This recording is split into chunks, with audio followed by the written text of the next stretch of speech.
Good morning, you guys. I'm trying to be a good vibe. I still have this split lip. It hurts so bad. You have no idea. I've been trying Aquaphor. I've tried it Burt's Bees, and I've tried Blistex.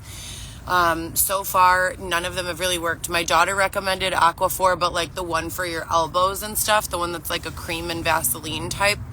It hurts so bad. It's so dry out here.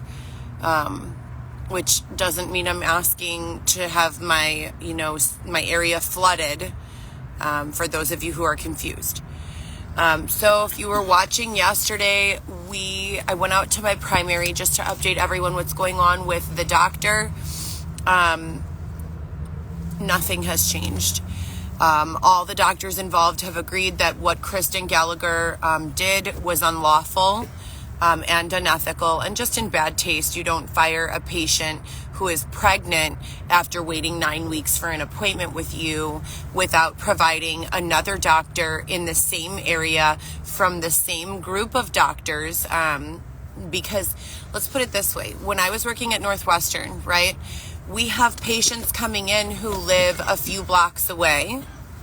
And so if I were to say you can't see this doctor anymore, you can go see a doctor in Wilmette, that would be just not intelligent, right? It wouldn't be in the best interest of the patient. And that's really our job as doctors and doctors professionals and healthcare administrators. Our job is to accommodate our patients and match them with the best, not only doctor, but facility and location. Where does this person live and primarily reside, right? Do they have transportation? So this is all our job to know. I went to go see a doctor at the Women's Group Northwestern about scheduling with one, and I was told that I needed to fax them my entire medical history, which they would review and decide if they could take me as a patient, which also makes no sense.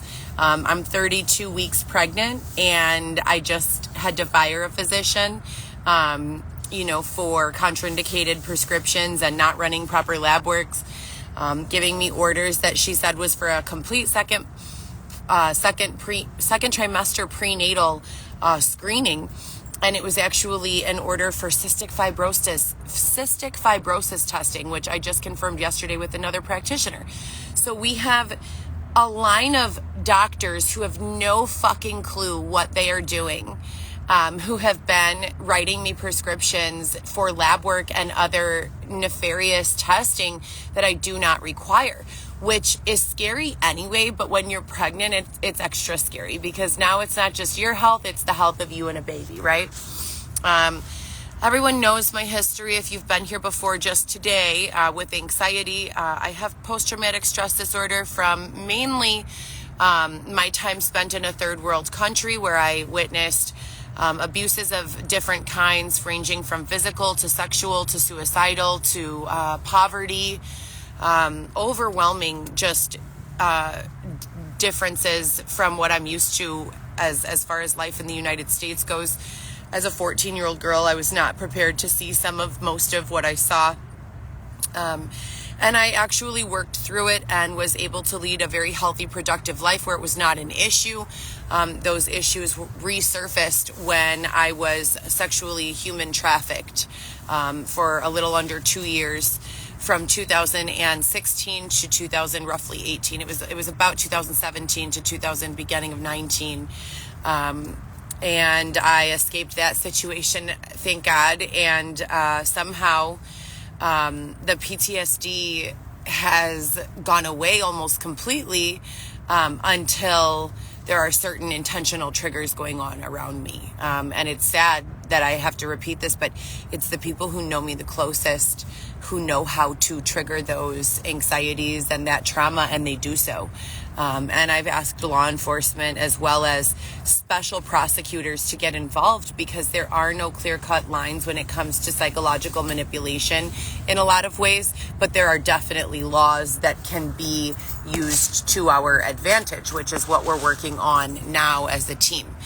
I'm coming on here today to let you guys know that seeing a doctor periodically, there are a lot of people who believe in general overall wellness and not going to the doctor.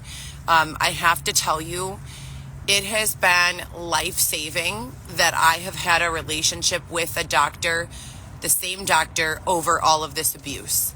It gives you a place not only to keep your health care and health records in order, but it also gives you a place to document anything going on with your mental health, any intentional victimizations that are occurring. And something I've learned is that you don't need to walk into your doctor and give someone's name. Simply telling them about a situation that you have survived and having it documented in your chart, it goes a long way, especially when it's happening in real time. Especially when you don't have, a big group of other people as witnesses, and which when you're being victimized, let's be honest, most people who victimize are not doing so on a stage. Most people who victimize are not charging people tickets for entry and saying, wow, look what I can do to this person.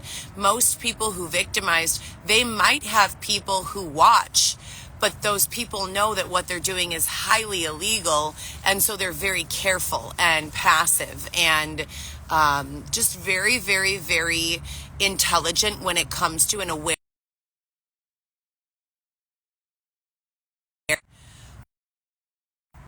of what their perception looks like externally and who is staring in. They're very aware of what these people see when they look. The victim in a lot of times will be misrepresented as the perpetrator because they're being victimized. They're hurting inside. They're saturated. They don't have the extra capacity to worry about or the extra awareness to worry or be aware. So it's just very, very simple. Always fact find, always look into things, and always, as soon as you identify the nefarious, malicious, or evil in the situation, get it out, get it far away. It's very, very bad. Very bad. Talking about healthy coping methods and mechanisms.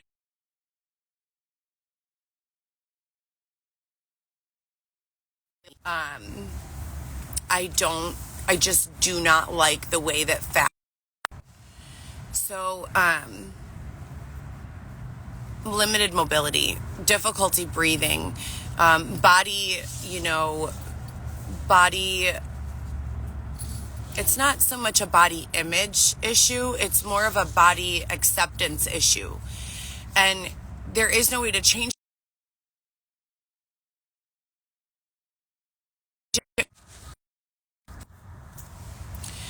There is no way to change it without losing the weight.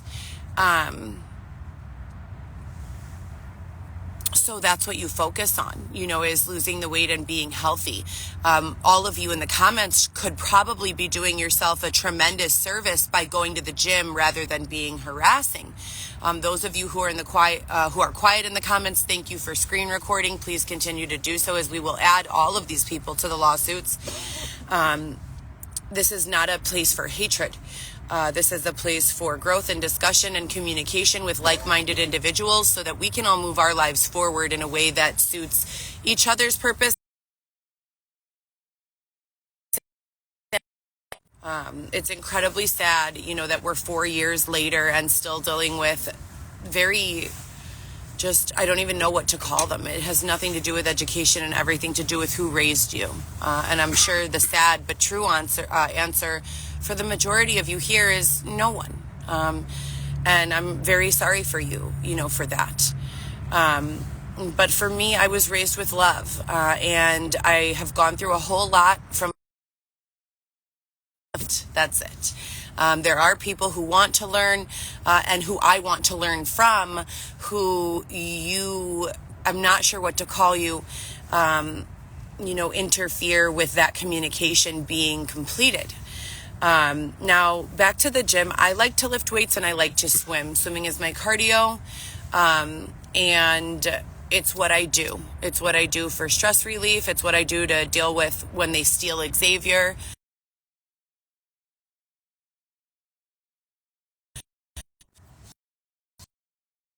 Hype or the gay guy or the transvestite or whoever they send that week. Going to the gym is my way to escape that. Nasty, evil, disgusting, filth people, they don't like the gym. They don't like you to be in the sauna. They don't like you to lift your weights. They don't like you to take your swim. I do those things because I separate myself unintentionally from that nasty energy. When I'm underwater or, streamlining into a free stroke or a butterfly or a breaststroke, typically I do freestyle on the way there, breaststroke on the way back.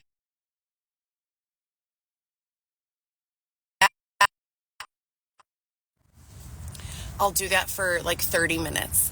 Sometimes I don't even count my time, and a lot of the pools are not Olympic standards, so it's difficult to count the distance of how many you're swimming, how many meters you're swimming. But swimming, I do stair climbing. I'll tell you, when my social media and YouTube, I would listen to a lot of audiobooks on the stairs. When I'm lifting weights, I like intense music. When I'm on the stairs, I like audiobooks. When they started changing my audiobooks, literally feeding my YouTube, I don't even know if you can call it that, but the app that runs as YouTube on my phone, when I would click on it,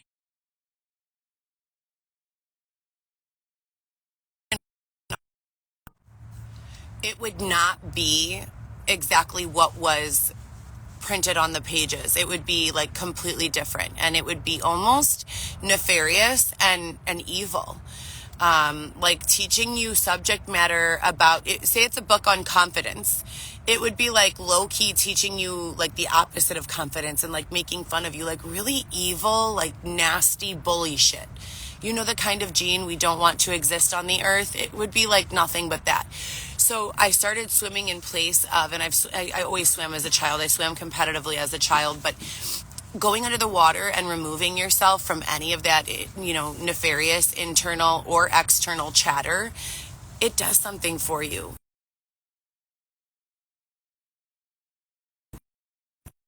Really awful. Really, really awful. So I'm about to have the baby. You guys know I'm 34 weeks pregnant. And hopefully as soon as the baby is born, I can get right back, into the gym, because,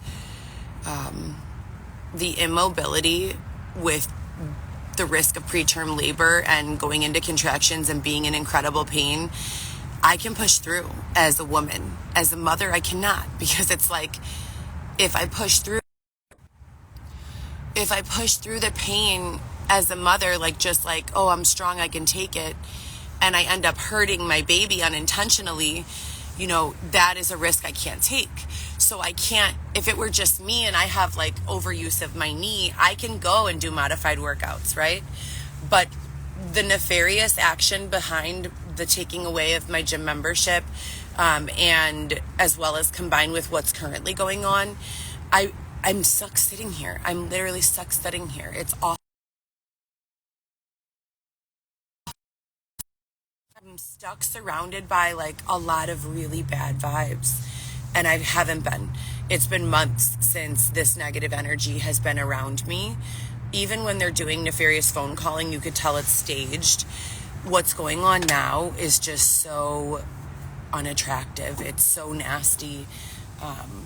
And I have not given any of my permission. So I would like everyone charged legally. I am not involved in this.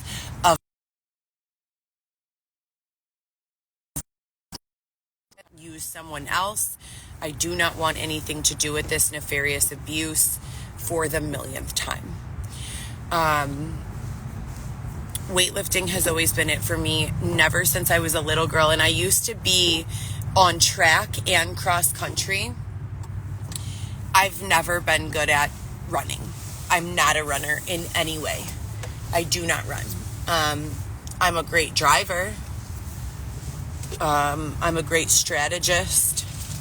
I'm fantastic when it comes to lifting weights, swimming, and climbing stairs. Not so.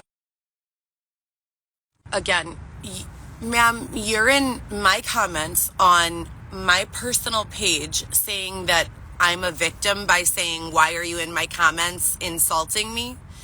You should probably have a psychiatric evaluation and be prevented from any sort of procreation. You are what's wrong with the world.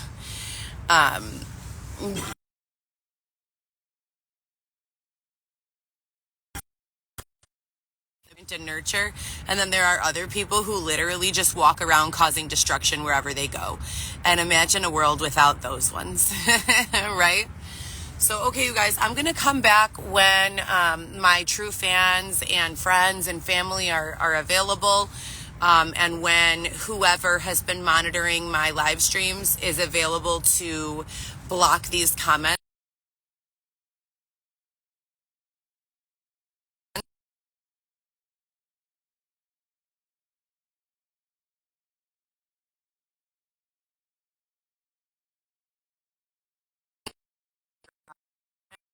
As soon as possible, okay? All right. 34 weeks.